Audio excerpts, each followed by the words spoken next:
गाय भैंसें अगर उनको छुट्टा छोड़ दीजिए आप, कहीं इस फल वाले के यहाँ, कहीं उस अनाज मंडी में, कहीं उसको कहते हैं मुंह मारते हुए घूम रही है, आपने वो वाला जो शब्द है वो क्यों इस्तेमाल कर दिया? जो लोग चरित्रहीन हो रहे हैं, चाहे वो लड़का हो या लड़की हो, जैसे भैंस के आगे बीन बजे और भैंस खड़ी पगुराए, ये कहावत है। ऐसी कहावत ये भी है, क्यों मुंह मार रहे हो, ये समझेगा थोड़ी। कौन ऐसा है जो कहेगा कि मैं चरित्रवान नहीं हूँ? रावण से भी पूछा जाता तो कहता कि मेरे से ज्यादा चरित्रवान। तो बिलबिला के ऊपर आ तो गए टेस्ट ड्राइव वाले लोग। आपने थोड़ा सा सुना, आपने टेस्ट ड्राइव का पूरा आखिरी का नहीं सुना, सब में से टेस्ट ड्राइव को उठा लिया। अभी रक्षाबंधन गया है, देखिए आप कलाई देखिए किस तरीके से सजी हुई है। क्या आप भी अनिरुद्धाचार्य भैया के लिए कुछ कहेंगी? शब्दों का थोड़ा चयन बेटर होना चाहिए। आपके शब्द बहुत अच्छे हैं, हमारे बुरे हैं। दोस्ती भी एक रिश्ता हो सकता है, ये नहीं? आपने मन्ना डे जी का एक गाना सुना होगा, दिल लगी ने दी हवा, थोड़ा सा धुआं उठा और आग जल गई, और आगे की लाइन, तेरी मेरी दोस्ती प्यार में बदल गई। तो पहले दोस्ती होती है, फिर दुष्कर्म होता है। वो जो कीड़े मकोड़े थे उनको ही बुरा लग रहा है, व्यभिचार कैंसर के रूप में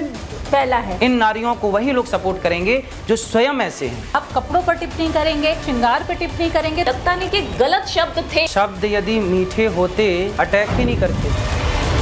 अनिरुद्धाचार्य जी को सुनना, अनिरुद्धाचार्य जी से वृंदावन के बाहर मिलना और अनिरुद्धाचार्य जी से मिलना ब्रजभूमि में, ये बहुत अलग अलग एहसास है। इस समय उनसे लोग इस बात का जवाब जानना चाहते हैं कि जब नारी सशक्तिकरण की बात हो रही है तो ये कहना कि मुंह मार दिया गया या मुंह मार कर आती हैं, ये क्या एक समाज को डिमीन करने का संदर्भ, इससे क्या गुंजाइश है इसमें? और क्या वो खुद भी मानते हैं कि हाँ एक गुंजाइश थी, लोग हो सकता है इसको अलग तरीके से समझ लें? अनिरुद्धाचार्य जी बहुत स्वागत है आपका टाइम्स नाउ नवभारत पर। सबसे पहले तो ये कि बीते कुछ दिनों से ये कौन सा योग चल रहा है आपका? कंट्रोवर्सी योग चल रहा है क्या? हमारा तो योग चल रहा है प्रेम योग, भक्ति योग।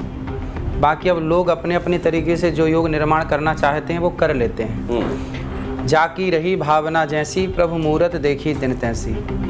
जब इस संसार का निर्माण हुआ तो सबसे पहले भगवान नारायण की नाभि से जब कमल हुआ और कमल में जब ब्रह्मा जी प्रकट हुए तो ब्रह्मा जी को ये कन्फ्यूजन हो गई कि मैं कहाँ से आया, मैं कौन हूँ। तब ब्रह्मा जी ने उस कमल की नाल पर नीचे उतर करके हजारों साल विचरण किया, पर कोई अंत ना प्राप्त कर पाए, तो वापस आए।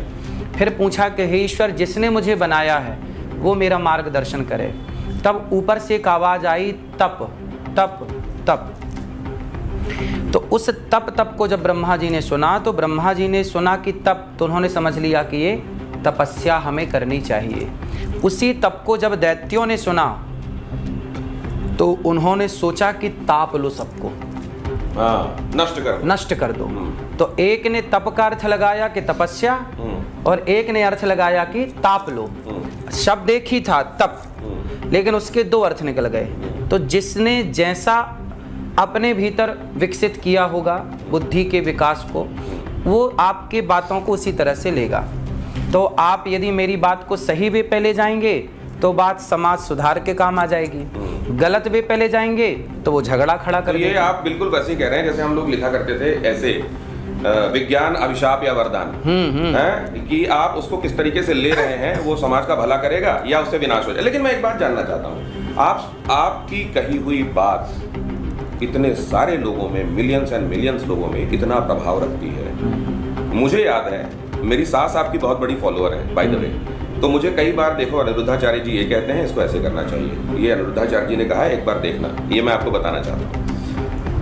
आपकी बात को जब इस तरीके से लोग लेते हैं, स्पिरिट एंड लेटर दोनों में लेते हैं, शब्दों के हिसाब से, उसके भाव के हिसाब से, दोनों के हिसाब से लेते हैं, तो क्या शब्दों के चयन में, क्योंकि हमारे शास्त्र ही कहते हैं, और मैं आपको तो दिया दिखा रहा हूँ एक तरीके से कहते हुए, लेकिन सत्यम ब्रूयात प्रियम ब्रूयात न ब्रूयात सत्यम अप्रियम। आपने जो कहा वो सत्य हो सकता है, लेकिन अप्रिय क्यों कर दिया आपने उसको? आप ये तो मान गए कि वो सत्य है, इसमें तो आप, हो सकता है मैं कह रहा हूँ नहीं, आपने पहले बोल दिया सत्य है, अब अप्रिय है। तो बात करते हैं, सत्य है ये तो सब आप स्वीकार कर गए, अब बात करते हैं कि वो अप्रिय है कि प्रिय है। तो इसके लिए मैं आपको गीता की तरफ ले चलूंगा। भगवान श्री कृष्ण ने गीता में अर्जुन को डांटते हुए कहा है, तू नपुंसक है। अब नपुंसक क्या प्रिय है या अप्रिय है? कई बार माँ अपने बेटे को डांटते हुए कहती है, जब बहुत परेशान हो जाती है, तो मर क्यों नहीं जाता? तो क्या माँ चाहती है कि बेटा मर जाए? लेकिन वो क्रोध में उसके भविष्य के लिए वो कहती मर जाता तू, पर वो कभी चाहेगी नहीं कि मेरा बेटा मेरे से दूर हो जाए। तो उसी तरह जरूरी नहीं है कि हम आपके हित के लिए मीठी मीठी बातें करें। सचिव वैद्य गुरु तीन जो प्रिय बोलहि भय आस, राज धर्म तन तीन कर होहि बैगहि नास। सचिव वैद्य और गुरु ये तीन जो होते हैं ये मीठी बातें कभी नहीं करते, ये बिल्कुल जो उचित है जो यथार्थ है उसे कहते हैं। ये बिल्कुल सही उदाहरण दिया आपने। लेकिन अब एक ही बात इससे मैं आपसे जानना चाहता हूँ, ये समाज सतत परिवर्तन की तरफ है, आप देख रहे हैं हमारा होना भी चाहिए। नहीं, ये इस समाज में हमारे बहुत सारे मूल्य पाश्चात्य से भी आ रहे हैं, बहुत सारी संस्कृति चारों दिशाओं से आके एक तरीके से मिल रही हैं। आज आप उसको रोक नहीं सकते। इसमें हमारे आगे बढ़ने और जो हमारी थाती है उसको लेकर चलने, दोनों की चुनौतियां साथ में, ये भी आप मानते हैं। जहां आप ये कह रहे हैं कि कोई सत्य है, मैं इसलिए कह रहा था, आपने कहा, लेकिन मैंने जो कहा था वो ये कहा था कि आपका कहा सत्य हो सकता है, लेकिन आप प्रिय क्यों नहीं कह रहे हैं। मैं वहां एक चीज ये कहना चाह रहा था कि क्या आपका कहा हुआ, आज का वो जमाना है जब आप देखिए पेरेंट्स भी अपने बच्चों को, जो पहले टीचर्स हम लोगों के तो कान पकड़ के हमको चपत लगाई गई है, बिल्कुल मुझे भी, तो मुर्गा बने हैं और सब हुआ है, अपने गुरुओं की लाठी भी खाई है हमने, लेकिन आज वो जमाना नहीं है। माँ बाप भी अपने बच्चे से कैसे बात करेंगे उनको भी ख्याल रखना पड़ता है। और कई देशों में तो ये नियम बन गए हैं कि माँ बाप अगर ज्यादा कुछ कर दें तो बच्चे फोन कर सकते हैं, ले जाओ पुलिस वाले। हाँ बिल्कुल। ऐसे में है, सही है। ऐसे में क्या आप वो कड़वी दवाई एकदम से अगर दे देंगे, जो आप दवाई कह रहे हैं कि आप सचिव वैद्य गुरु तीन जो प्रिय बोलहि भय आस, तो कहीं ऐसा तो नहीं होगा कि मरीज निपट जाए वहां ठीक होने की बजाय? मरीज नहीं निपटेगा, जो मरीज में बीमारी है ना वो निपट ही रही है। देखिए उस शब्द से वो बीमारी धीरे धीरे समाप्ति की तरफ है। युवा जाग गया कि भाई हम कहाँ गलत थे, हम कहाँ सही थे। भाई यदि आपको पता ही नहीं लगेगा कि आप गलत हैं तो आप गलतियाँ सुधारेंगे कैसे? गलतियाँ सुधारने के लिए पहले ये तो पता होना चाहिए कि आप गलत कहाँ हैं। अब दूसरी बात आती है, लोगों ने तुलनात्मक रूप से भी देखा। ठीक है। उन्होंने कहा उसी ब्रजभूमि से आने वाले प्रेमानंद जी ने भी कमोबेश इसी विषय वस्तु पर सवाल जो है रखा था, और उनका जो कहना था वो अलग था। एक सेकंड में आपको ये दिखाऊं उन्होंने क्या कहा था और आपने जो कहा था। तो ऐसे में उन्होंने एक तो पुरुष हो या महिला दोनों को ही कटघरे में खड़ा किया, और दूसरा उन्होंने कहा कि ऐसे में अगर चार लोगों से मिलकर आएंगे तो उनकी अपनी एक सोच प्रौढ़ हो चुकी होगी, उनके तौर तरीके बदल चुके होंगे, वो कैसे फिर घर नामक संस्था को निभाएंगे, ये उनके बातों में परिलक्षित होता है। और हमने देखा है, मैं भी मध्य प्रदेश का ही हूँ जहाँ से आप आते हैं, तो मैंने वहाँ देखा है कि ये कहा जाता है अमूमन कि जैसे गाय भैंसें अगर उनको छुट्टा छोड़ दीजिए आप तो, और उनके खाने की कोई नियत जगह नहीं है, तो कहीं इस फल वाले के यहाँ, कहीं उस अनाज मंडी में, कहीं उसको कहते हैं मुंह मारते हुए घूम रही है। तो ये आपने वो वाला जो शब्द है गाँव वो क्यों इस्तेमाल कर दिया? देखो आपके यहाँ भी मुंह मारना बोला जाता है, गाय भैंसों के लिए बोला जाता है, आपने गाय भैंसों वाली चीज यहाँ बोल दी। गाय भैंसों के लिए भी तो बोला जाता है, पर जो लोग चरित्रहीन हो रहे हैं, चाहे वो लड़का हो या लड़की हो, पुरुष हो या स्त्री हो, वहां भी शब्द का प्रयोग होता है, क्यों मुंह मार रहा। और एक अच्छा, इसका शब्द का एक जगह और प्रयोग है, जैसे आप और हम बात कर रहे हैं और यदि कोई मूर्ख है, जैसे आप किसी मूर्ख को समझा रहे हैं तो लोग क्या कहेंगे, यार इसके साथ क्या मुंह मार रहा है, समझेगा ही नहीं। तो यहाँ मुंह मारने वाली बात कही जाती है, माथा क्यों मार रहा है इससे, हाँ, ये नहीं समझे। हाँ, ये माथा क्यों, मतलब मूर, वो भैंस क्या, कपार काहे मार रहा है, मूड काहे मार रहे हो इससे, काहे मुंह मार रहा है। हाँ। वही बात है, जैसे भैंस के आगे बीन बजे और भैंस खड़ी पगुराए, एक कहावत है, ऐसी एक कहावत ये भी है, क्यों मुंह मार रहे हो, ये समझेगा थोड़ी, ऐसे ही। तो अब तो ये बड़ा तगड़ा आपके खिलाफ मैं देख रहा हूँ कि एक उधर से तो एक ज्वार सा उठ रहा है, लहरें उठ रही हैं। अब ये जो आपने बातें कही हैं नटशल में, ये पूरे संदर्भ को समझाने वाली हैं। दोनों ही तरफ से देखने वाले लोग हैं। मैं जब देख रहा हूँ इस विमर्श को, और मैं अपने दर्शकों को बता दूं कि आपने इसको लेकर अनिरुद्धाचार्य जी से बातचीत अभी तक होते देखी, लेकिन मैं ये दावा करता हूं कि यहाँ आपको जो समाधान मिलेगा अभी तक चल रही आ रही कंट्रोवर्सी का, उसका वो कहीं और नहीं मिलेगा। ये भी आज इस बातचीत में आप खुद ही जब पूरी बातचीत देखेंगे तो ये आप फैसला कर लेंगे। दूसरा, उस समय क्या हुआ था, आपकी गाड़ी बीच में रोक ली गई थी, आपको कहा था रुको, हाथ देके किसी ने रोका था। जब अखिलेश यादव आए आपसे पूछने लगे कृष्ण का बचपन का पहला नाम बताइए। हम जा रहे थे कथा करने के लिए, तो गाड़ी से उतर के थोड़ा टहलने का मन हुआ कि चलो पेड़ पौधे हैं यहाँ पर, हरा भरा, थोड़ा पैदल चला जाए। बहुत देर से गाड़ी में बैठे हैं, तो हम पैदल ही कुछ दूरी तय करना चाह रहे थे। तभी अखिलेश जी का काफिला गुजरता है और वो हमें देखते हैं, तो वो अचानक ही रुक जाते हैं। हम पूर्व मुख्यमंत्री को कैसे रोक सकते हैं, इतने बड़े वो नेता हैं। तो उन्होंने खुद ही अपने आप को रोका और वो मेरे पास आए और उन्होंने पूछा कि आप कहाँ जा रहे हैं। मैंने कहा कि कथा सुनाने जा रहे हैं। तो उन्होंने कहा कि आप वर्ण व्यवस्था को मानते हैं? तो मैंने कहा हाँ, गीता में लिखा है चातुर्वर्ण्यम मया सृष्टम। तो जो गीता में लिखा है उसे तो मानना ही पड़ेगा, क्योंकि हम गीता और रामायण और भागवत को ही आदर्श मानते हैं, वेदों को ही आदर्श मानते हैं। तो भागवत जी गीता में लिखा है कि वर्ण व्यवस्था है तो हम मानते हैं। तो उन्होंने कहा कि हम नहीं मानते। तो हमने कहा कि जब आप नहीं मानते तो फिर मतलब आप गीता को भी नहीं मानते, क्योंकि ये बात गीता की है। कोई मैंने घर में बैठ के तो ब्राह्मण क्षत्रिय नहीं बना लिया कि मैंने अपने घर पर बना लिया। ये तो गीता में मेंशन है ना, भगवान कृष्ण कह रहे हैं कि मैंने बनाया है। वेद भी यही कहता है कि ब्राह्मणोस्य मुखमासीत बाहु राजन्यः कृतः ऊरु तदस्य जद वैश्यः पदभ्यांगुं शूद्रो अजायत। ये वेद वाक्य है। तो यहाँ भगवान ही कह रहे हैं कि मैंने व्यवस्था बनाई, आप कौन होते हैं ये कहने वाले। अब मुझे एक प्रश्न है कि कभी मुसलमान नहीं कहता कि मैं कुरान की ये बात नहीं मानता, कभी क्रिश्चियन नहीं कहता कि मैं बाइबल की ये बात नहीं मानता, फिर हिंदू ये क्यों कहता है कि मैं गीता की वेदों की ये बात नहीं मानता? तो उसमें कह दिया कि आपकी जो सोच है इसमें मेरे रास्ते अलग हैं। हाँ, तो ये उनसे पूछा जाए कि क्यों ऐसा कहा? कि वो भी तो हिंदू ही है। हाँ, तो हिंदू अब क्यों कहा, इसका उत्तर मैं कैसे दूँ? आपकी आमने सामने बात हुई, आपको उनके हाव भाव से क्या लगा? क्योंकि वो देख रहे हैं हाँ ठीक है, फिर ठीक है इस पे। भाई वो मुख्यमंत्री हैं पूर्व, मैं एक सामान्य नागरिक हूँ। कहाँ सामान्य मेरे जैसे तुच्छ प्राणी और कहाँ वो मुख्यमंत्री की कोई तुलना बराबरी हो सकती है? मैं दर्शकों को भी दिखा देता हूँ ये एपिसोड, जिसमें जिस हाव भाव में अनिरुद्धाचार्य जी को रोका गया या वहां पर मिल लिया गया, उसमें जो हाव भाव है, पहले जैसे ही वो कुछ कहने के लिए, उत्तर देने के लिए आगे बढ़ते हैं तो उनको कहा जाता है नहीं ठीक है, बस फिर ठीक है। ऐसा लगता है जैसे पहले ही कोई नोशन दिमाग में था, उसको स्थापित करने के लिए, अपने लोगों को, अपने टारगेट ऑडियंस को कोई मैसेज देने के लिए वो पूरी बात सुने बगैर अनिरुद्धाचार्य जी को टोक कर वो कह रहे हैं। ये सबको दिखाई देता है, एक बार आप ही देखिए।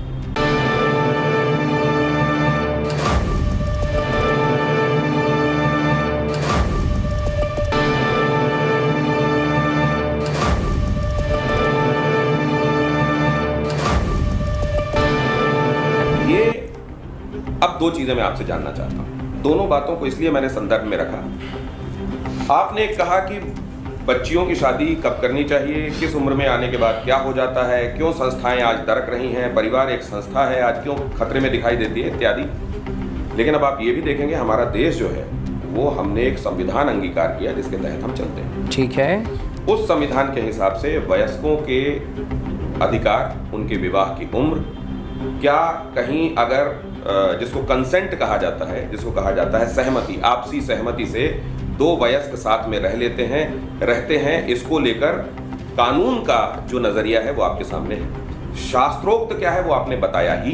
दूसरे, हमारा संविधान कहता है कि किसी भी आधार पर भेद नहीं होना चाहिए, वो लिंग के आधार पर हो, धर्म के आधार पर हो, जाति के आधार पर हो, किसी तरह का भेद नहीं होना चाहिए, ये हमारा संविधान कहता है। शास्त्र का की व्यवस्था आपने बताई ही कि चातुर्वर्ण्यम के संदर्भ में आपने बताया। अब ये बताइए, हम इस देश में अंगीकार, सबने जो कहा कि भैया आज से हमारा लागू हो रहा है संविधान, हम इसको मानेंगे, इसमें लिखी हुई बातों को मानेंगे, और दूसरी तरफ आप जो कह रहे हैं वो भी। अब ये तो ऐसी बात हो गई कि आज का युवा सामने की तरफ दौड़ लगाए और पीछे की तरफ देखे तो कहीं जाओ, हमारे यहाँ कहते हैं अभिटा लगे हो गिर जाए। देखिए, गीता में जो चातुर्वर्ण्यम की बात है वह छुआछूत को पैदा करने के लिए नहीं है। हमारे यहाँ कभी व्यवस्थाएं तो थी, ब्राह्मण क्षत्रिय वैश्य शूद्र, यह एक व्यवस्था है, ना कि ये भेद है, ना कि ये झगड़ा है। नेताओं ने, कुछ नेताओं ने इसे राजनीति के हिसाब से हम सबको आपस में लड़ाने के लिए, अंग्रेजों ने भी नारा दिया कि फूट डालो और शासन करो। हम आपस में लड़ते रहेंगे तो कुछ लोगों का उसमें लाभ हो सकता है। ब्राह्मण क्षत्रिय वैश्य शूद्र लड़ने के लिए नहीं, ये व्यवस्था है। भगवान राम ने शबरी को गले लगाए, भगवान ने निषाद राज को गले लगाए।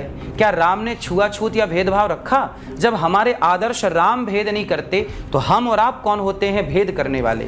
फिर ये राजनेता कौन होते हैं कि जातवाद का मजा लेने वाले और आपस में लड़ाने वाले? तो वो तो यही स्थापित कर रहे थे कि आप जाति पर जोर देते हैं। नहीं, मैं कभी गौरी गोपाल, अब सोचिए, गौरी गोपाल में 300 से अधिक माताएं हैं। इनमें कुछ माता ब्राह्मण माता हैं, क्षत्रिय माता हैं, वैश्य माता हैं, शूद्र माता हैं। चारों वर्ण की माता यहाँ पर है और मैं सभी को पांव दबा करके एक साथ सम्मान देता हूँ, एक सी व्यवस्था करता हूँ। आज तक मैंने किसी माँ से नहीं पूछा कि आपकी जात क्या है। वो प्रसंगवश मैंने ये बात आज आपको कह दी कि चारों वर्ण की माताएं हैं, पर मैंने किसी माता से नहीं पूछा कि मैया आपकी जात क्या है। यहाँ भोजन की लाइन आप देखिए, किसी को पूछा नहीं गया कि तुम्हारी जात क्या। सब आओ, एक साथ आओ और एक मर्यादा में लाइन में लगो और अपना खाओ पियो। हम तो भेद नहीं कर रहे हैं, आप तो केवल भेद मिटाओ की बात कर रहे हैं। हम तो भेद मिटा चुके, गौरी गोपाल आइए, आपको भेद ही नहीं मिलेगा। तो ये हो गई बात कि भगवान राम ने भी समता मूलक समाज की स्थापना की थी। उन्होंने जटायु को, उन्होंने शबरी को, सबको गले लगाया और उनके वानरों हम कौन होते हैं लड़ने वाले। अब एक बात है, इसका जिक्र कुछ लोगों को फिर विभेदकारी क्यों लगता है। एक दूसरे, आप जब ये कह रहे हैं कि इतनी उम्र में शादी हो जानी चाहिए क्योंकि इसकी वजह से व्यवस्था बिगड़ रही, नहीं, तो मैं ये जानना चाहता हूं, और लिव इन को लेकर भी आप बातें कर रहे हैं। पहले मैं आपके एक प्रश्न का उत्तर दे दूं। मैंने कभी भी अपने शब्दों में ये नहीं कहा कि आप बाल विवाह कर दीजिए। मैंने वो जो पूरी वीडियो थी मेरी 6 विवाह, मैंने 6 मिनट की वीडियो थी, उसमें मैंने ये कहा कि पहले लोगों के जल्दी ब्याह होते थे। मैंने ये नहीं कहा कि आज भी होने चाहिए या आज भी आप करिए। मैं उसमें ये बोल रहा हूं कि मैं बाल विवाह का समर्थक नहीं हूं, लेकिन पहले जो होता था तो हम कभी अपने बाप दादा, अच्छा था। अब वो अच्छा था कि बुरा था, एक डिबेट का विषय है, आत्मचिंतन का विषय है। लेकिन आप उसको अच्छा करके ही बता रहे हैं ना कि वो व्यवस्था अच्छी थी। वो व्यवस्था हमें इसलिए अच्छी लगी क्योंकि उस जमाने में तलाक ना के बराबर थे। आज तलाक की दर आपके सामने है। आप ये शिकायत कर रहे हैं ना, मुझे लगता है अगर आपको ये कहना है कि कोई एक व्यवस्था ठीक थी, उस पर विचार करना चाहिए, तो आपको ये संविधान लिखने वालों से, आज के नीति नियंताओं से, आज की अदालतों से आपको वहां ले जाना चाहिए, बजाय कि समाज, क्योंकि समाज के सामने तो कंफ्यूजन हो जाएगा कि हमारे महाराज जी ये कह रहे हैं, हमारा संविधान ये कह रहा है, हम किसकी बात माने। मैं बस यही चाहता हूं कि जब आपको लगे कि मुझे लिव इन में रह लेना चाहिए, उसी समय आप जिसके संग लिव इन में रहना चाहते हैं, जो लड़का हो या जो लड़की, क्यों ना उससे विवाह कर लिया जाए और विवाह करके उसके संग जिंदगी गुजारी जाए। ये आप जो कह रहे हैं ना, हाँ, ये तार्किक रूप से किसी भी घर में बैठा हुआ कोई भी व्यक्ति सुनेगा, कहेगा महाराज जी ठीक कह रहे हैं, ठीक है। लेकिन अब मान लीजिए किसी घर में एक ऐसा घर है जिसके घर वाले आज तक जो परंपरा रही है उसको निभाते चले आए हैं, शास्त्रोक्त विधि से, परंपराओं के हिसाब से उनके घर में शादियां हुई हैं, ठीक है। अब वो दिल्ली जैसे एक महानगर में रह रहा है, सही है, वहां पे वो बड़ा हुआ, अचानक उसको कोई ठीक लगा। अब उसको उसका संविधान कहता है और उसका कानून ये कहता है कि अगर आप किसी के साथ रहते हैं तो ये अपराध नहीं है, वो रहने लगा। कुछ दिनों बाद उसको ये लगा कि शायद हम लोग साथ में रहते हैं, हम लोगों की नहीं पटेगी, और वो लोग अलग हो गए। एक स्थिति वो है कि साथ में रहते हुए तलाक हो गया, एक स्थिति वो है जहां पे वो साथ में रहे और वो अलग हो गए। जो उधर के पैरोकार हैं वो कह रहे हैं कि हमको आदमी पता चल गया किस तरह का है, हम इसके साथ जी पाएंगे कि नहीं जी पाएंगे, और संविधान ये कह रहा है कि अगर वो करते हैं तो इसमें उनकी आजादी है। तो अभी कंफ्यूजन कैसे दूर होगा? यहाँ पे 2 बातें हो गई, एक बात हो गई संविधान की और एक बात हो गई धर्म की। अब बताइए कि हम राम के मंदिर बना रहे हैं अयोध्या जी में, राम की पूजा कर रहे हैं। अब आप बताइए कि राम चरित्र की प्रतिमूर्ति है या नहीं? रामो विग्रहवान धर्म, राम ही धर्म है। तो राम के आदर्श पर चलने वाला भारत यदि आज उसे संविधान आदेश कर भी देता, आज मुझे संविधान आदेश कर रहा है कि आप किसी अपनी पत्नी को छोड़ के दूसरी स्त्री के संग आप रह लीजिए, मैं क्यों रहूं? क्योंकि मुझे संविधान से ज्यादा भरोसा धर्म पर है, क्योंकि संविधान तो केवल जीते जी का है साहब, धर्म तो मरने के बाद भी मेरा पीछा नहीं छोड़ेगा। बिल्कुल सही बात है। इसलिए हम लोग लोक परलोक दोनों का देख के चल रहे हैं। हमारा धर्म बताता, संविधान को लागू हुए 1950 में संविधान लागू हुआ, 26 जनवरी 1950, शायद ये डेट सही होगी, इस तारीख को लागू हुआ। क्या इसके पहले इस धरती पे धर्म नहीं था क्या? व्यवस्थाएं नहीं थी क्या? शादी ब्याह नहीं था क्या? परंपराएं नहीं थी क्या? संस्कार नहीं थे क्या? कि जब से संविधान लागू हुआ तब से ही परंपराएं थी। मुंडन कंछेदन या कहाँ संविधान में लिखा है? लोग अपने हिसाब से करते हैं ना, तो वही तो है। मैं लेकिन दूसरी बात कह रहा हूँ, अब मान लीजिए उनको एतराज हो गया, आपने कहा कि देखो इस तरीके से ये लोग मुंह वाली जो बात आपने कही, मुंह मारते फिरते हैं, उनको एतराज हुआ कि संविधान यहाँ पे गारंटी कर रहा है कि हम एडल्ट्स हैं, कंसेंटिंग एडल्ट्स हैं, हम लोग अपने हिसाब से रह सकते हैं, और स्वामी जी हमको ऐसा कैसे कह सकते हैं? इसी बात पे एतराज। हम तो धर्म की बात करेंगे ना साहब। आप यदि वकील के पास जाओगे तो वो कानून की बात करेगा, पर गुरु के पास जाओगे तो वेद पुराण की बात करेगा। गुरु तो संविधान की बात नहीं करेगा। अब ये मैया बैठी है, संविधान की बात नहीं करेंगी, ये तो केवल धर्म यदि जानती हैं तो धर्म की बात करेंगी। केवल एक ही यक्ष प्रश्न है, एक ही दुविधा है, एक ही धर्म संकट है। वो धर्म संकट ये है कि इस देश में बहुत सारे मतावलंबी, बहुत सारे धर्मावलंबी रहते हैं। उनका शास्त्र, उनकी किताबें उस बारे में कुछ और मैंडेट देती हैं, किसी और की जो शास्त्रों में कही हुई बातें हैं जो उनके यहाँ करणीय और अकरणीय है उसकी कुछ और व्यवस्था देती हैं। इसीलिए तो संविधान की ये व्यवस्था लाई गई थी कि ये कॉमन होगा, ये कॉमन थ्रेड सबको जोड़ेगा और इस तरीके से हम विविधताओं से भरे देश होने के बावजूद एक हो सकेंगे। अब सवाल ये है कि ये चुनौती और ज़्यादा बड़ी होती जा रही है संविधान के होने की वजह से, उसका समाधान वाकई मिला। अब मैं ज़रा इंट्रोड्यूस करा देता हूं उन लोगों से जो आपके साथ यहाँ, और पूरा महिला दल यहाँ देखिए आपसे बातचीत करने के लिए उत्सुक है। हमारे साथ यतिमा चेतना जी हैं। आपने पहले ही कहा कि ये शास्त्रों के संदर्भ में बातें ज़्यादा मानेंगे, और ये बात भी सही है कि जिसके पास जाओगे, कई बार आप जाइए किसी फिजियोथेरेपिस्ट के पास, वो कहेगा अरे ये जो स्लिप डिस्क हुआ है कुछ नहीं, इसको ऑपरेट मत करा लीजिएगा, मैं ठीक कर दूंगा इसको। आप वहीं जाइए, एक जो प्रैक्टिस करने वाला डॉक्टर ऑर्थोपेडिशियन है वो तुरंत कहेगा ये तो बहुत बड़ा बल्ज है, अगर आपने इसको ऑपरेट नहीं करा है तो आपकी तो नर्व्स डैमेज हो सकती हैं। तो ये बात भी सच है, जिसके पास जाओगे वैसी बातें कही जाएंगी। प्रियंका जी हमारे साथ मौजूद हैं, आधुनिक नारी विमर्श पर खास तौर से उनका बड़ी भूमिका रही है। नेहा जी हमारे साथ, नेहा दुआ जी आज की इस चर्चा में शामिल हैं, आधुनिक महिला हैं और साथ में अपना पॉलिटिकल एक प्रायोरिटीज के हिसाब से पॉलिटिकली कौन कहाँ कैसा कर रहा है इसकी भी एक समझ उनके पास है। दूसरी प्रियंका जी भी हमारे साथ आज जुड़ी हुई हैं और वो भी आपको बड़े ध्यान से फॉलो करती हैं, देखती हैं और बहुत सारे सवाल उनके जहन में भी हैं। एक एक करके आपसे शुरू करता हूँ। आपने अभी तक की बातें सुनी, क्या आपको समाधान मिल गया?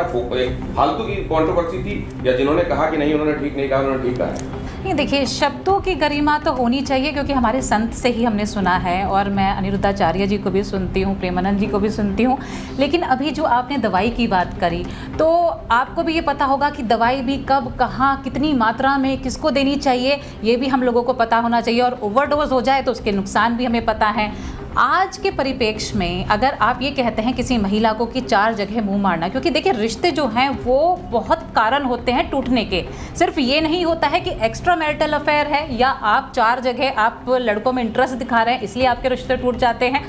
आपके मानसिक भी हो सकते हैं, भावनात्मक भी हो सकते हैं। कई महिलाएं ऐसी हैं जो घरों के अंदर पिस रही हैं, अपने कुंठा में जी रही हैं क्योंकि उनके जो पति हैं उनको सम्मान नहीं देते हैं, शराब पीते हैं, मारते हैं, पीटते हैं। दहेज प्रताड़ना हमारे देश के अंदर है, भ्रूण हत्या, हम कहाँ से, मतलब एक लंबा रास्ता हमने तय किया है महिलाओं को सशक्त करने के लिए। तो मैं ये कहना चाहूँगी कि अगर आप कुछ भी बोलते हैं, और एक आपने एक चीज़ और बोली कि जिसको जैसी समझ हो वो वैसे समझेगा, तो आप ये नहीं मानेंगे कि अगर आप कपड़ों पर टिप्पणी करेंगे या सौंदर्य पे टिप्पणी करेंगे, श्रृंगार पे टिप्पणी करेंगे, तो एक तबका ऐसा है, वो लड़का हो सकता है चाहे कोई भी हो सकता है, कि वो फिर उस चीज़ को अपने मतलब से इस्तेमाल करके और लड़कियों के साथ दुर्विचार कर सकता है। लेकिन प्रियंका जी मैं आपको एक बात और बता दूं कि इससे पहले जो इंदौर जैसा जघन्य कांड जो हमने देखा कि हनीमून में महिला गई और उसने अपने पति को ही मार डाला, या मेरठ वाला वो हमने कांड देखा कि वो नीला ड्रम, तो लोग नीला ड्रम देख के डरने लगे हैं। तो ये जो हालत आज समाज की हुई है, ये इसके पहले समाज ने कभी नहीं देखा था, ये भी आप मानेंगे नहीं, पर और ये उसके बावजूद हुआ है कि सशक्तिकरण की दिशा में काम हुआ है। और अगर आप ये कह रही हैं कि एक एट्रोसिटी होती रही है, अब आप दूसरा भी पक्ष देख लीजिए। महिला सशक्तिकरण पुरुष दौर्बल्यीकरण की कीमत पर नहीं होना चाहिए, ये भी कहने वाले लोग। अब आपका सवाल मैं ले जाता हूँ। दवाई आप इन्होंने कहा भ्रूण हत्या और महिलाओं को घर के भीतर प्रताड़ना, नहीं बात ठीक है, महिलाओं को प्रताड़ित क्यों किया जाए। मैं कथा में ये पक्ष भी तो बोलता हूँ, पुरुषों को डांटता हूँ कि आप अपनी पत्नी का आदर क्यों नहीं करते। जब ब्याह किया है तो छोड़ क्यों दिया अपनी पत्नी को? जब विवाह किया है तो रिश्ते निभाओ और उसका पालन करो, उसकी सेवा करो। क्यों से बीच में छोड़ोगे, क्यों से तरसाओगी चीज़ों को? मैं बोलता हूँ ये पक्ष, पर ये पक्ष चीज़ों वायरल नहीं होती। दूसरा ये है कि इन्होंने कहा भ्रूण हत्या। ऐसा तो नहीं होता कहीं कि आप कुछ ऐसा कह देते हैं बीच में ताकि वो वायरल हो? ना ना ना, देखो हम तो केवल अपना, हम आपसे भी संवाद कर रहे हैं जी। आप यदि ये टीवी पे चलाएंगे तो अपने आप इनमें से कुछ निकल के अपने आप वायरल हो जाएंगी। तो ये ना आप करेंगे ना मैं करूंगा, जैसे कि आप आते ही बोले ना वो चीजें पहले किसी ने वायरल कर दी। एक बार महाराज जी के समक्ष मैंने गोबर की बात करते हुए गोबर रखा और उसमें कुछ लोगों ने डिस्टॉर्ट करके उसको महाराज जी के सामने गोबर खाने के लिए एंकर ने कहा। आजकल डिस्टॉर्शन का भी बड़ा जमाना है, इसमें भी कोई दो राय नहीं जी। अपनी बात कही। हाँ, तो ये वायरल होती नहीं है, लोग अपने अपने तरीके से करते हैं। तो जैसा कि इन्होंने कहा कड़वे शब्द, बात ठीक है आपकी, नारियों का सम्मान होना चाहिए, पुरुषों का भी सम्मान होना चाहिए, समानता की हम बात कर रहे हैं। कड़वे शब्द किन के लिए बोले गए? हर महिला के लिए मैंने नहीं बोला, हर पुरुष के लिए मैंने नहीं बोला, मैंने जिनके लिए चोर को चोर बोला जाएगा तो चोर को बुरा लगेगा, इसलिए हमने चोर को बस चोर कह दिया तो सारे चोर इकट्ठे हो आपने एक गए। और चीज कह दी किसी को कि आप चरित्रवान हैं कि नहीं। हाँ। हमने देखा। हाँ। अब ये बताइए कि किसको, आप जब कह रहे हैं चोर कभी चोर नहीं मानता अपने आप को, कौन ऐसा है जो कहेगा कि मैं चरित्रवान नहीं हूँ? रावण से भी पूछा जाता तो कहता कि मेरे से ज्यादा चरित्र। अरे तो बिलबिला के ऊपर आ तो गए टेस्ट ड्राइव वाले लोग, समझ लो कि बस यही लोगों को बोला गया था, इन्हीं लोगों के लिए था, मेरी शब्द बातें इन्हीं के लिए थी जो टेस्ट ड्राइव वाले लोग थे, वो बिलबिला के ऊपर आ गए, समाज ने देख लिया अच्छा ये लोग हैं बस। नहीं, मैं एक चीज और, जो उन्होंने कही वो बड़ी महत्वपूर्ण बात थी, पहली लाइन, जैसे पारा, अभ्रक, गंधक, इनसे भी तो आयुर्वेद की दवाइयां बनती हैं। हाँ। लेकिन शुद्ध पारा किसी को खिला दीजिए वो चल लेगा, आप दे दीजिए किसी को रस सिंदूर दे दीजिए, अगर उसको शोधित नहीं किया गया वो निकल लेगा। अब इस तरह की चीज आपने जो कहा है, वो जो मैं कह रहा था कि सत्यम ब्रूयात प्रियम ब्रूयात, आपके हिसाब से सत्य है क्या उसको? अब जैसे प्रेमानंद जी को आप देखिए, वो लोग जो ट्रोल भी कर रहे थे एक हिसाब से, उन्होंने कहा नहीं हम तो अनिरुद्धाचार्य जी के लिए कह रहे थे, हम प्रेमानंद जी के लिए नहीं कह रहे थे। तो क्या शब्दों का चयन बेहतर हो सकता है चीजें कहते हो? जो अनिरुद्धाचार्य जी के लिए कह रहे थे, प्रेमानंद जी, पूज्य प्रेमानंद जी के लिए नहीं कह रहे थे, वो बताइए वो सही कह रहे थे? वो खुद सही हैं? यदि सही होते तो बुराई क्यों लगती? नहीं, लेकिन ये अब ये टेस्ट ड्राइव वाला मामला ऐसा हो गया है कि अब तो किसी कार वाले को ये कहने में कि भाई साहब अमुक गाड़ी भेज दीजिए, जरा हम देख लें कि मॉडल क्या लेने, अब ये ऐसी स्थिति हो गई है कि उसको ये कहने में। अब लेकिन मैं आपके पास आता हूँ अपने जी, ये क्या ऐसे ही समाज में जर्निंग होती है, मंथन होता है, और इसी तरह के मंथन से विष और अमृत अलग अलग होते हैं और समाज इसी तरह से इवॉल्व करता है, या ये एक अनावश्यक बहस और जबरदस्ती की उखाड़ पछाड़ चल रही है? मैं आचार्य जी, हम भी सनातनी हैं और सनातन धर्म को मानते हैं। इनफैक्ट आज मेरा व्रत भी है। मैं आपसे एक सवाल छोटा सा यही है कि आप इसे कहते हैं कि कड़वी दवाई दी जाती है, क्या डॉक्टर के पास जब हम जाते हैं तो सीधा वो एंटीबायोटिक देते हैं? नहीं, पहले वो देते हैं 3 दिन की डोज कि आप शायद ठीक हो जाए, फिर थोड़ी उससे स्ट्रॉन्ग, लास्ट होती है एंटीबायोटिक। आपने तो कीमोथेरेपी कर दी है। तो किसी को भी बुरा लगेगा। हमारा समाज वो है, हमारे संत वो हैं जो स्त्री को देवी कहते हैं। आप भी मानेंगे, देवी कहते हैं। आप भी मानती हैं क्या कि है तो ये दवाई? हाँ। शायद डोज इनको कम ज्यादा है, क्या दवाई है ठीक करने वाली दवाई है, लेकिन थेरेपी नहीं करने की जरूरत थी ना। आप ये बताइए, अगर आप, हमारा समाज हर स्त्री को देवी कहता है, चाहे वो गलत स्त्री भी हो, शूर्पणखा को भी ये राक्षसी कहते थे, लेकिन देवी, श्री राम ने उसे देवी का उपाधि दी कि देवी शूर्पणखा आई और उन्होंने मेरे आगे ये विवाह का प्रस्ताव रखा। तो आप बताइए, आप अभी बोल रहे हैं आप वैश्या को वैश्या कहेंगे, या किसी स्त्री की भावना को ठेस पहुंचाने के लिए जो आपसे शब्द गलत निकल गए, उसके लिए आपको लगता नहीं कि गलत शब्द थे? हाँ, मैंने ये गलती करी, मुझे ये शब्द नहीं यूज करने चाहिए थे, देवी है, बस ये बताइए। देखो, शब्द यदि मीठे होते तो मीठे शब्द वो अटैक ही नहीं करते, वो प्रभावित ही नहीं करते। मीठे शब्द पूज्य प्रेमानंद जी ने मीठे शब्द बोले, लोगों ने उनका भी विरोध किया, उनके शब्द तो मेरी तरह कड़वे नहीं थे। शब्दों का अपना काम है, लेकिन आपको ये बात समझनी। अब देखो, हम इस पर जो बात कर रहे हैं ना, उसका कोई अर्थ नहीं है। अर्थ इसका है कि तीर छोड़ा गया था, जहां उसे लगना था वो लग गया। अब इस पर क्यों डिस्कस हो रहा है कि छोड़ा ही क्यों गया? जहां लगना था वो सारे लोग बिलबिला के ऊपर आ गए और समाज ने समझ लिया कि अच्छा ये तबका है, इसको बुरा लगा है। आप जैसी बहनों को कोई बुराई नहीं लगी, आपको कोई ऐतराज नहीं उन बातों से। अब ये महाराज जी बताइए, हाँ, कि कानून ने जिसको प्रोटेक्ट किया हुआ है, मान लीजिए उनमें से कोई गया कहाँ कि मोरल पुलिसिंग पे मेरे को क्यों बातें की जा रही हैं, एक समाज के संदर्भ में बात क्यों कही जा रही है, एक वर्ग को ब्लैंकेट तरीके से क्यों कह दिया गया कि उसमें अगर कोई 20-25 साल से ऊपर का हो जाए और विवाह नहीं किया है तो ये गारंटी है कि उसने 4-5 जगह ये जो अगर वो चला गया तो कानून में वहाँ जो बैठा हुआ है वर्दी लगा के, उसको तो देखना किताब में क्या लिखा हुआ है। फिर सबके लिए बात कही ही नहीं गई ना, जिनके लिए कही गई थी वो उन तक पहुंच गई और वो संतुष्ट हो गए कि भाई हम तक बात आनी थी, आ गई, और वो अब सुधरने की दिशा में चले भी गए। देख लेना, वो लोग ज़्यादा सुधरेंगे अब। तो ये कहना ये है कि यहाँ जिसके लिए था वो ट्रीटमेंट हो गया है, और ट्रीटमेंट होने के बाद आप समाज में सुधार देखेंगे। प्रियंका जी, आपको लगता है? जी बिल्कुल, मुझे लगता है गुरु जी ने ना फिनाइल डाला है और जो कीड़े मकोड़े थे उनको ही बुरा लग रहा है, वही लोग मरे हैं इन चीज़ से। जो अच्छी चीज़ें हैं वो बिल्कुल सेफ है, तो ये बस उनको बुरा लग रहा है और विवाद वही कर रहे हैं जो कीड़े मकोड़े थे। नहीं तो क्या आप ये जैसे जो बाकी लोग कह रहे हैं वो ये कह रहे हैं कि थोड़ा नीम का पानी डालते, थोड़ा हो सकता है गोमूत्र डाल के पोछा लगा देते, अभी फिनाइल की जरूरत नहीं है, क्या ये लोग ये कह रहे हैं? नहीं, समाज जिस तरीके से गलत राह पे चल रहा है ना, तो बिल्कुल धर्म गुरु की इस समय पे बहुत ज़्यादा हमारे समाज को ज़रूरत है, क्योंकि कोई बोलने वाला नहीं है। अगर कुछ संत, कुछ गुरु कथावाचक जैसे कि आगे बढ़ते हैं और समाज में ये रखते हैं बातों को आगे, तो उनको पीछे ढकेला जाता है, तो उनके लिए विवाद किया जाता है। मान लीजिए कि स्त्री को किस तरह के परिधान में होना चाहिए, किस तरह का केश विन्यास होना चाहिए, जब वो किसी आदरणीय महापुरुष के सामने बैठे हों तो क्या उनका सिर ढका हुआ होना चाहिए, इज्जत उनको क्या शास्त्रोक्त तरीके से उनको महापुरुषों के सामने कैसे बैठना चाहिए, मान लीजिए इसको लेकर आपकी भी आलोचना या विवेचना होती है, तो क्या आप उसको वैसे ही ग्रहण करेंगी सकारात्मक रूप से या आपको बुरा लगेगा? जी, मैं दोनों को बैलेंस करके चलूँगी। अभी मैं तुरंत ही मकाऊ और यहाँ हांगकांग से घूम के आई हूँ, वहाँ पे मैंने वेस्टर्न ड्रेस भी पहना। अगर मुझे वृंदावन आना है तो मैं सूट में जाऊँगी। अब आपकी मकाऊ वाली ड्रेस की फोटो जो सोशल मीडिया में आप डालेंगी, जब आप वृंदावन में ऐसे चुन्नी लेके और प्रणाम कर रही होंगी और उसको कोई डालेगा कि ये वो हैं, देख लो ये यहाँ पे आके ये करते हैं, तो यही तो समाज तो यही है ना, तो समाज तो यही करता है, कुछ भी आप करो उसके ऊपर बोलना ही है समाज को।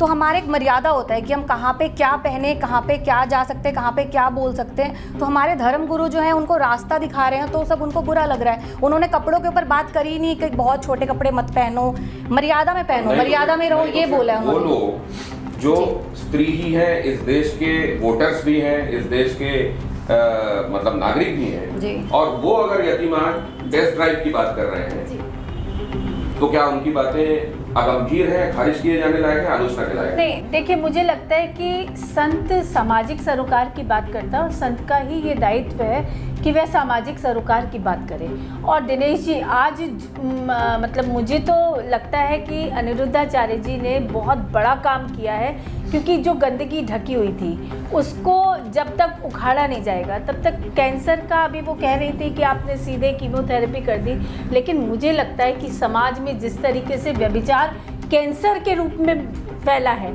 उसका ऑपरेशन ही एकमात्र इलाज है। और हम दुर्वासा और परशुराम उससे भी आगे बढ़ गए। नहीं, बिल्कुल कीमोथेरेपी नहीं, सीधे अंग हटाओ, नहीं तो एम्पुटेशन कर दो उसको। नहीं, उसका इलाज कुछ नहीं है। देखिए दिनेश जी, आज जो जिस तरीके से अभी महाराज जी पूछ रहे थे कि उम्र क्या है, आप संकोच कर रहे थे उम्र बताते में, क्योंकि आप संत नहीं हैं। मैं उम्र बता देती हूँ, 15, 16, 17 साल की लड़कियाँ, 12, 13 साल की स्कूल गोइंग बच्चियाँ, आप जब उन्हें संलिप्त देखते हैं मल्टीपल रिलेशंस में, बॉयफ्रेंड बनाना एक फैशन बन गया। आप जिस एक मिनट दिनेश जी, मैं अपनी बात पूरी करी, जिस समाज में महिला को विदुषी और वीरांगना कहकर बुलाया गया, वेदों में आप कहीं से भी वर्णन उठा कर देख लीजिए, जिस समाज की, जिस सनातन की महिलाओं ने शंकराचार्य तक को भी चुनौती दी, उस सनातन की आज इतनी दुर्गति की उसकी बच्चियों को धर्मांतरण में फंसाया जा रहा है। कितना बड़ा रैकेट, कितना बड़ा रैकेट उत्तर प्रदेश में निकला। और ये सिर्फ उत्तर प्रदेश की स्थिति नहीं है,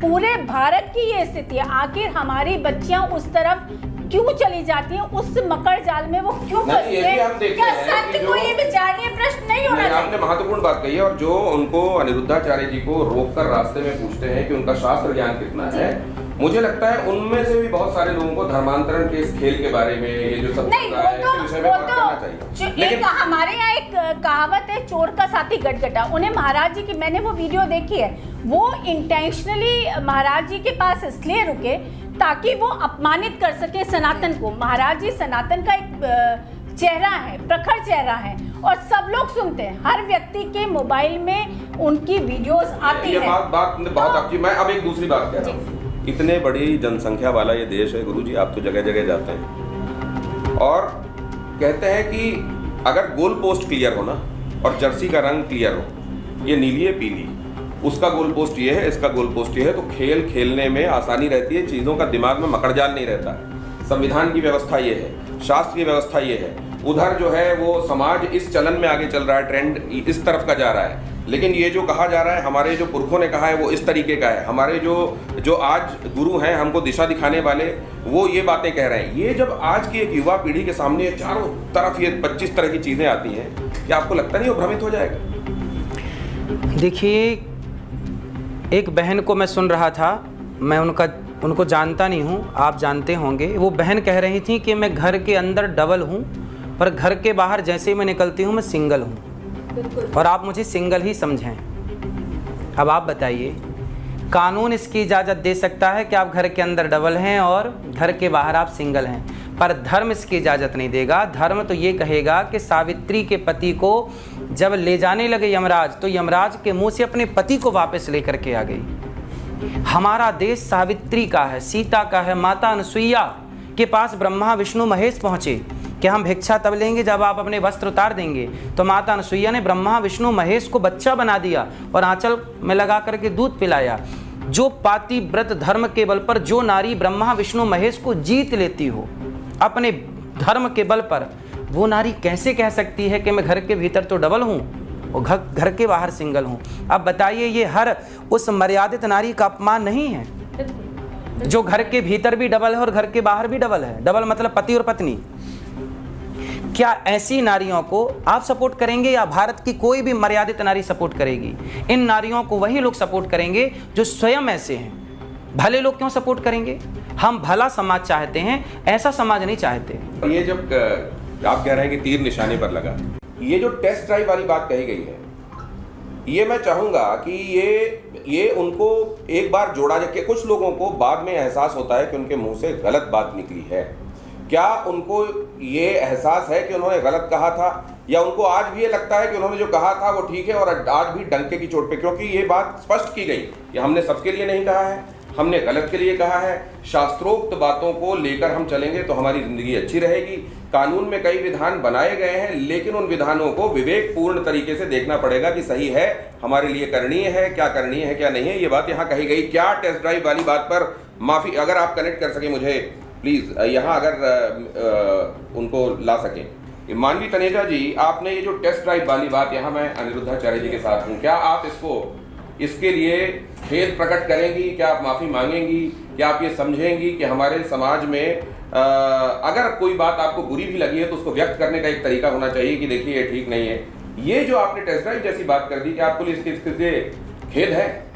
नहीं, बिल्कुल भी नहीं है। देखिए दिनेश जी, मैं 2-3 बातें यहाँ पे बोलना चाहती हूँ। पहली बात तो ये कि देश संविधान से चलता है, कोई धर्म से या कथावाचक के ज्ञान से नहीं चलता। दूसरी बात बोलना चाहती हूँ, जिस प्रकार से महिलाओं के बारे में महाराज जी बोलते हैं वो कहीं ना कहीं आपत्तिजनक है, और कहीं संविधान इजाजत भी नहीं देता। जिस शब्दों का वो प्रयोग करते हैं, हमारा कॉन्स्टिट्यूशन उसकी परमिशन नहीं देता।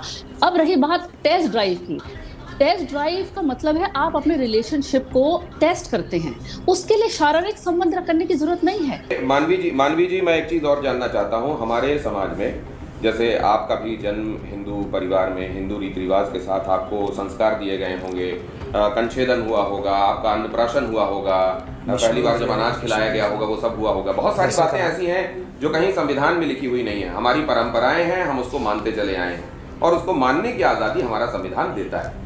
अब इसी तरीके से संविधान के और परंपराओं के हिसाब से कुछ चीज़ें ऐसी हैं जो व्यवस्था परख रही हैं, और ऐसा कुछ हमारे धर्मगुरुओं को भी लगता है, तो क्या उसको मानने में आपको समस्या समझ में आती है? उन्होंने कहा वयस्कों का विवाह होना चाहिए, मैं बाल विवाह का समर्थक नहीं हूँ। लेकिन फिर उन्होंने अपनी स्टेटमेंट में यही बोला कि 14 साल की, पहले तो 14 साल में शादी हो जाती थी। अब आप देखिए कहीं ना लोगों का थॉट प्रोसेस, ना वो पूरी वीडियो है 6 मिनट की। मैंने आपका सुना था, पूरी वीडियो चलाई सुना था, लेकिन कहीं ना आपका मैसेज, आपने 30 सेकंड का सुना था बहुत वैसे ही जिस तरीके से टेस्ट ड्राइव आपने थोड़ा सा सुना, आपने टेस्ट ड्राइव का पूरा आखिरी का नहीं सुना। मेरी भी 6 मिनट की क्लिप है, किसी ने 6 मिनट की क्लिप नहीं सुनी जिसमें मैंने ये पूरा एक्सप्लेन अभी करा है। सब में से टेस्ट ड्राइव को उठा लिया, तो उसे अच्छा सुनिए, अभी रक्षाबंधन गया है। मानवी जी, अनिरुद्धाचार्य जी यहाँ बैठे हुए हैं, न जाने कितने सारे बहनों ने उनके लिए, देखिए आप कलाई देखिए किस तरीके से सजी हुई है, इतनी बड़ी थी। अब ये क्या आप भी इस समय ये जो पावन वक्त चल रहा है, क्या आप भी अनिरुद्धाचार्य भैया के लिए कुछ कहेंगी? कुछ अच्छा भी है उनमें कि आप हमेशा उनको मुझे याद है एक बार आप मेरे साथ बहस में थी, वहाँ पे भी आपने, तो आज मौका है, इसको चीजें कोर्स करेक्शन मुझे लगता होना चाहिए अगर आपके नहीं, बस यही है कि शब्दों का थोड़ा चयन बेटर होना चाहिए। अगर आपको कोई भी मैसेज देना है, आप कथावाचक हैं, आप संगत को आपके बता शब्द रहे हैं, बहुत लेकिन अच्छे हैं, हमारे बुरे शब्दों हैं। का थोड़ा जो है ना, वो शब्द चुभ जाते हैं और वो इतने ज्यादा खंजर की तरह चुभते हैं कि तो वो सारी जो तमाम बहनें हैं ना, उनकी आप भी आवाज सावधानी से करेंगे आने वाले दिनों में। देखिए, जो जी, सारी हमारी मानवी जी। बहनें हैं ना, उनकी आवाज बन करके मेरे अंदर से निकलता है फिर वो, तो फिर थोड़ा सा कठोर हम भी हो जाते हैं। तो थोड़ा सा शब्दों पे कायम रखें। आपको बहुत लोग पसंद करते हैं, बहुत लोग फॉलो करते हैं, तो और इसका एक थोड़ा सा बढ़िया काम ये भी कर दीजिए, अनिरुद्धाचार्य जी को प्रणाम भी कर दीजिए, और मैं चाहता हूँ वो भी आपके अभिवादन का जवाब दें। जी, खुश रहिए, खुश रहिए। बहुत धन्यवाद मानवी जी। लेकिन जैसा कहा जाता है कि कहिए, अगर किसी से अगर आप सीधे सीधे कहेंगे कि अरे तुम काने कैसे हो गए, उसे बहुत बुरा लगेगा। लेकिन अगर आप उसे ये कहेंगे कि भैया एक तो अच्छी है, दूसरी के साथ क्या हुआ, तो शायद आपको वो जवाब दे देगा। तो मुझे लगता है कहने का तरीका भी, हालांकि ये सूरज को रोशनी दिखाने जैसा है। आप लोग सब प्रबुद्ध हैं और आपने वक्त निकाला हमारे साथ आज इस चर्चा में आप शामिल हुए। अनिरुद्धाचार्य जी, तमाम अप्स एंड डाउन्स के बीच में टाइम्स नाउ नवभारत को आपका साथ और सहयोग मिलता रहता है, वक्त मिलता रहता है।